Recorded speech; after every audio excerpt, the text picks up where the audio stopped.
देखेंगे जावा में throw keyword क्या होता है। एक्सेप्शन हैंडलिंग की हमारी ये सीरीज चल रही है, मतलब जावा की सीरीज के अंदर एक्सेप्शन हैंडलिंग चल रहा है, उसके अंदर अब हम देखेंगे थ्रो कीवर्ड क्या होता है। देखो अभी तक हमने जो देखा है उसमें क्या है कि इम्प्लिसिटली एक्सेप्शन थ्रो होता है अगर हम हमारे कोड में कुछ ऐसी गड़बड़, कोड में गड़बड़ मतलब कोई ऐसा नहीं कि सिंटेक्स में प्रॉब्लम होती है, मतलब रन टाइम अगर कोई प्रॉब्लम हो रही है, यूजर का इनपुट कुछ ऐसा है या कुछ भी ऐसी रन टाइम प्रॉब्लम होती है तो रन टाइम एरर थ्रो होती है, उनको हमने हैंडल भी करना सीख लिया है।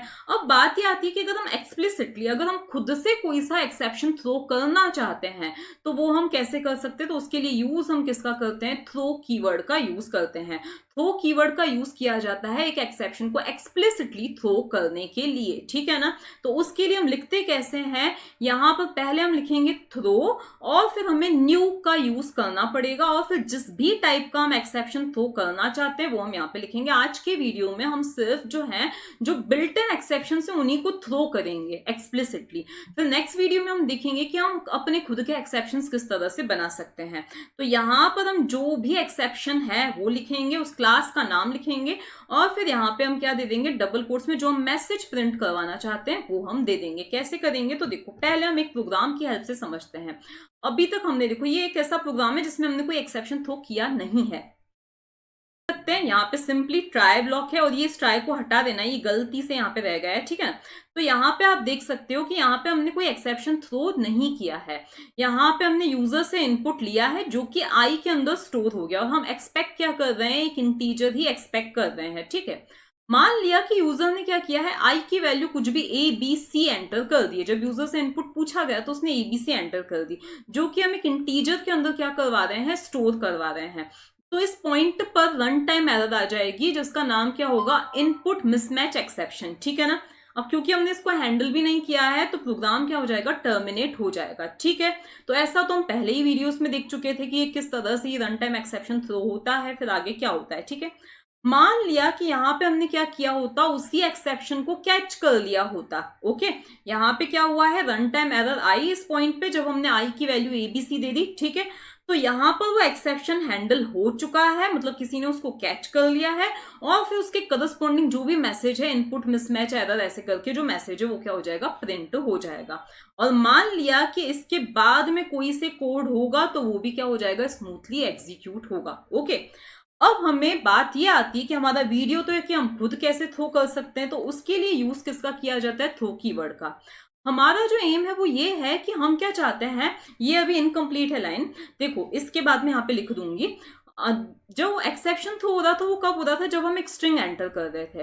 अब हम चाहते हैं कि यूजर मान लिया कोई ऐसा नंबर एंटर करे जो हम एक्सपेक्ट कर ही नहीं रहे हैं, मतलब इंटीजर तो है ठीक है, लेकिन ऐसा नंबर यूजर अगर कोई एंटर करता है जो हम नहीं एक्सपेक्ट कर रहे हैं तो उस केस में भी क्या होना चाहिए, एक्सेप्शन थ्रो होना चाहिए। फॉर एग्जाम्पल अगर हम यूजर से एज पूछ रहे हैं और एज की वैल्यू नेगेटिव नहीं होनी चाहिए तो हम खुद एक एक्सेप्शन क्या करें, थ्रो करें। तो वो हम कैसे कर सकते हैं, तो देखो यहाँ पर इसके जस्ट बाद एक लाइन आएगी, int a is equals to, suppose यहाँ पे मेरा क्या आ जाएगा, s c dot next int आ जाएगा, ये रह गया, मैं आपको प्रोग्राम में लिख के पूरा बता दूंगी, ठीक है।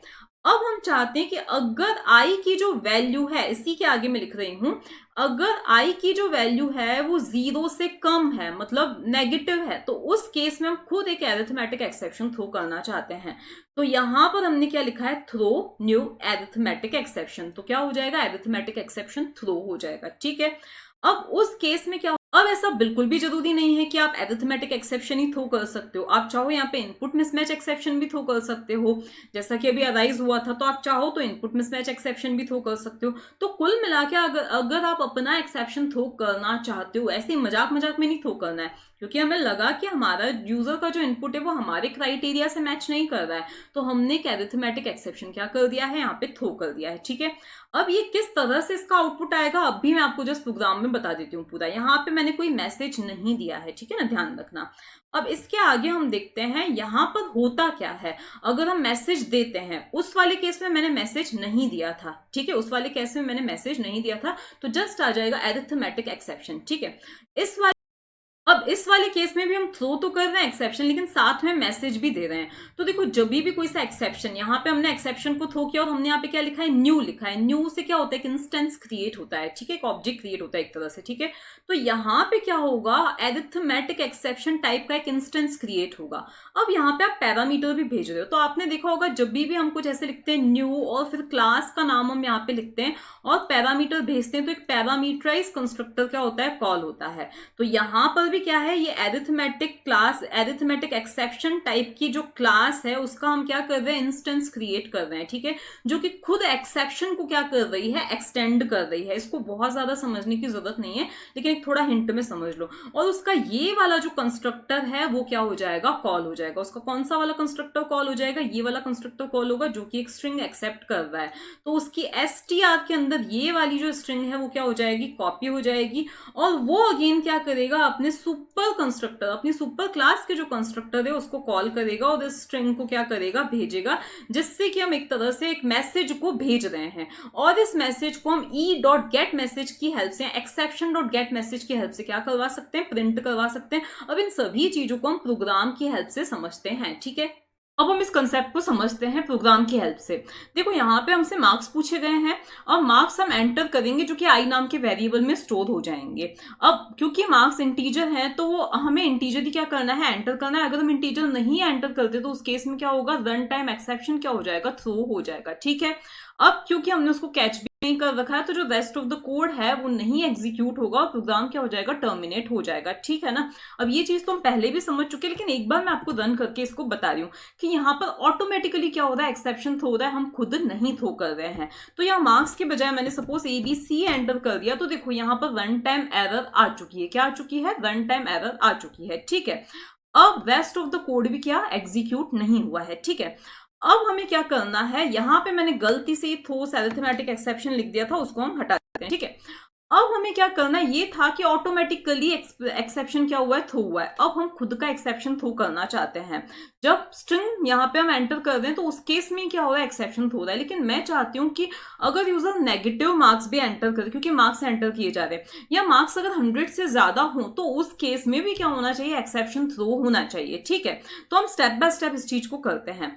अब इस केस में मैं यहां पर लिखती हूँ, देखो यहाँ मैंने लिख दिया इफ, और ये जो मार्क्स यूजर ने एंटर किए जो कि आई के अंदर स्टोर हुए हैं वो अगर 100 से ज्यादा है, एक और कंडीशन दे सकते हैं कि अगर 0 से कम है, मतलब नेगेटिव है, तो भी एक्सेप्शन तो हो।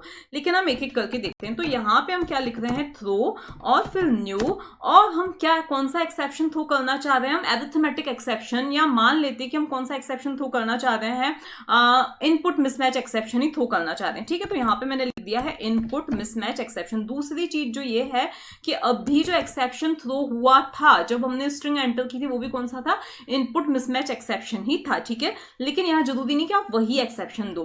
तो यहाँ पे मैंने क्या दे दिया है, इनपुट मिसमैच एक्सेप्शन दे दिया है, ठीक है। मतलब मैं क्या करना चाह रही हूँ कि अगर मार्क्स 100 से ज्यादा हो तो उस केस में मैं खुद थ्रो करवाना चाह रही हूँ, एक्सप्लिसिटली थ्रो करवाना चाह रही हूँ। कौन सा exception, input mismatch exception throw करवाना चाह रही हूँ, ठीक है। अभी मैंने इसको हैंडल नहीं किया है। अब हमने जब इसको रन किया, हमसे मार्क्स पूछे गए, ठीक है। अगर मैंने 100 से ज्यादा 121 ये मार्क्स अगर एंटर कर दिए हैं तो आप क्या नोटिस करोगे कि यहाँ पर एक्सेप्शन थ्रो हुआ है, एक्सेप्शन थ्रो हुआ है, और यहाँ पे क्या आ गया, इनपुट मिसमैच एक्सेप्शन आ गया है। जबकि नॉर्मली ऐसा कुछ होता नहीं है। लेकिन हमने क्या डिसाइड किया कि भाई 100 से ज्यादा मार्क्स हो तो उस केस में क्या होना चाहिए, इनपुट मिसमैच एक्सेप्शन थ्रो हो जाना चाहिए। इसीलिए यहाँ पे नया एक्सेप्शन क्या हुआ है, थ्रो हुआ है, ठीक है। अब यहां पर देखो कोई भी मैसेज नहीं आया कि किस टाइप का एक्सेप्शन है, क्या प्रॉब्लम है या क्या है, ठीक है। चलते हैं यहां पर दे देते हैं एक मैसेज। यहाँ पे मैसेज हम दे देते हैं आउट ऑफ रेंज करके। तो यहाँ पे मैंने दे दिया आउट ऑफ, और पे दे दिया मैंने है रेंज, ठीक है। तो यहाँ मैंने लिख दिया रेंज, ओके।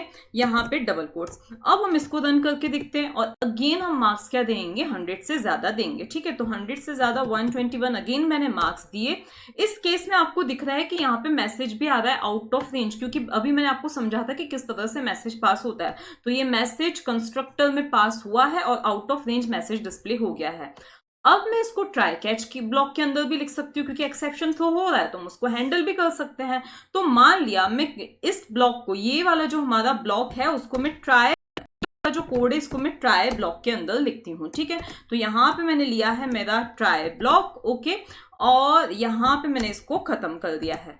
अब यहाँ पे मैं लिखती हूँ कैच ब्लॉक, और कैच में मुझे कैच भी क्या करना है, इनपुट मिसमैच एक्सेप्शन ही कैच करना है। तो यहाँ मैंने लिख दिया इनपुट मिसमैच एक्सेप्शन और ई लिख दिया, और यहाँ पर आके हमें क्या लिख देना है, हमारा मैसेज प्रिंट करवा देना है। कौन सा मैसेज प्रिंट, अब यहाँ पे मैं क्या लिख दूंगी, ई डॉट गेट मैसेज, यहाँ पे मैंने लिख दिया ई डॉट गेट मैसेज, ठीक है। तो जो मैसेज होगा वो क्या हो जाएगा, प्रिंट हो जाएगा, ठीक है ना।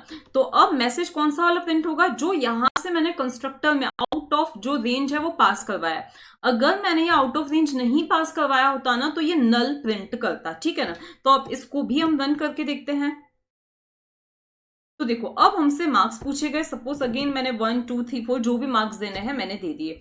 तो अब यहाँ पे देख रहे हो कि हमने एक्सेप्शन थ्रो तो किया है लेकिन साथ में उसको हैंडल भी कर लिया है। तो ट्राई ब्लॉक के अंदर लिखने से ये फायदा हुआ कि हमने उसको हैंडल भी कर लिया है, आउट ऑफ रेंज जो है मैसेज आया है, और हमारा रेस्ट ऑफ द कोड जो है वो भी क्या हो चुका है, एग्जीक्यूट हो चुका है, ठीक है ना।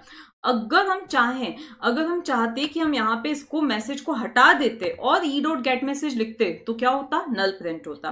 मान लिया कि हम यहाँ से मैसेज कुछ नहीं देते और यहाँ पे हम जो भी मैसेज चाहे प्रिंट करवाते तो उस केस में वो वाला जो मैसेज है वो प्रिंट हो जाता, ठीक है। इसी तरह से अब यही जो मैसेज है, यही जो एक्सेप्शन है, ऐसा नहीं हम एक दो बार और भी, मतलब मान लिया कि यहाँ पे तो मैंने एक ही बार ये एक्सेप्शन थ्रू करवाया है, अगर मैं चाहूँ कि इस कोड के नीचे मान लिया ये सक्सेसफुली एग्जीक्यूट हो जाता है, ठीक है। अब मान कि हमने एक और इंटीजर यूजर से पूछा है, यहाँ पे मैंने क्या कर दिया है, एक और इंटीजर यूजर से पूछा है, ओके। यहाँ पे मैंने कॉपी कर दिया इसको और यहाँ पे आके क्या कर दिया है, मैंने पेस्ट कर और उसको मैंने जे के अंदर स्टोर किया है। मान लिया यहाँ पे मैंने रोल नंबर पूछा और मुझे पता है कि रोल नंबर जो है वो 200 से ज्यादा नहीं होने चाहिए, मान लिया नेगेटिव नहीं होना चाहिए। तो यहाँ पे मैं एक और एक्सेप्शन को क्या करवा सकती हूँ, थ्रो करवा सकती हूँ। तो यहाँ पे मैंने लिख दिया if J is less than 0, अगर जे जो है 0 से छोटा है तो उस केस में मैं कौन सा एक्सेप्शन थ्रो करना चाहती हूँ, कोई सा नया एरिथमेटिक एक्सेप्शन थ्रो करना चाहती हूँ या कोई सा भी एक्सेप्शन थ्रो करवाना चाहती हूँ, वो मैं यहाँ पे थ्रो करवा सकती हूँ, ठीक है। या अगेन में इनपुट मिसमैच एक्सेप्शन है वो भी थ्रो करवाना चाहूं तो यहाँ पे करवा सकती हूँ। दूसरी चीज की जरूरी नहीं है कि यहाँ पे हम सिर्फ मैसेजेस ही प्रिंट करवाएं, भाई ये गलती हुई है वो हुई है। अगर हम चाहें, अब देखो यहाँ पे इस कोड को मैं हटा देती हूँ, इसको आप कर ही सकते हो खुद से। यहाँ पे मैं चाहती हूँ कि अगर यूजर ने 100 से ज्यादा मार्क्स गलती से एंटर कर दिए हो तो हम मार्क्स को क्या सेट कर दें, 99 सेट कर दें। तो हम यहाँ पे इस तरह से हम क्या कर रहे हैं, उस रन टाइम मेथड को हैंडल भी कर रहे हैं, सिर्फ प्रिंट ही नहीं करवा रहे हैं, हम वाकई में उसका सोल्यूशन भी निकाल रहे हैं। तो यहाँ पे मैं क्या कर दूं, आई को 99 क्या करवा दूं, सेट कर दूं। अब हम देखें, अब क्योंकि आई जो है हमारा इस लोकल ब्लॉक में डिक्लेयर हुआ है हमारा ट्राई ब्लॉक के अंदर, इसीलिए यहाँ पे क्या आ रही है, एरर आ रही है। तो आई को हमें डिक्लेयर तो क्या करना पड़ेगा, ऊपर ही करवाना पड़ेगा, ठीक है। तो हम यहाँ पे ऊपर क्या करवा देते हैं, ग्लोबली इस आई को, ग्लोबली नहीं मतलब मेन फंक्शन के अंदर हम आई को यहाँ पे क्या कर देंगे, डिक्लेयर कर देंगे, ठीक है। तो int i is equals to दे दिया है 0 दे दिया है, ओके।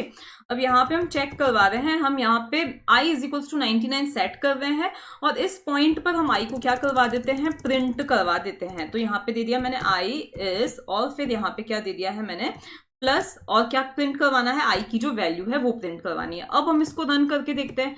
तो अब हमने मार्क्स एंटर किए सपोज गलती से 1 to 1, ठीक है। तो अब क्या हुआ है, आउट ऑफ रेंज मैसेज आया लेकिन आई की वैल्यू उसने क्या सेट कर दी है, 99 सेट कर दी है, ठीक है। तो इस तरह से हम एक्सप्लिसिटली एक्सेप्शन को क्या कर सकते हैं, थ्रो कर सकते हैं। नेक्स्ट वीडियो में हम देखेंगे कि हम अपना एक्सेप्शन, कस्टमाइज्ड एक्सेप्शन किस तरह से थ्रो कर सकते हैं।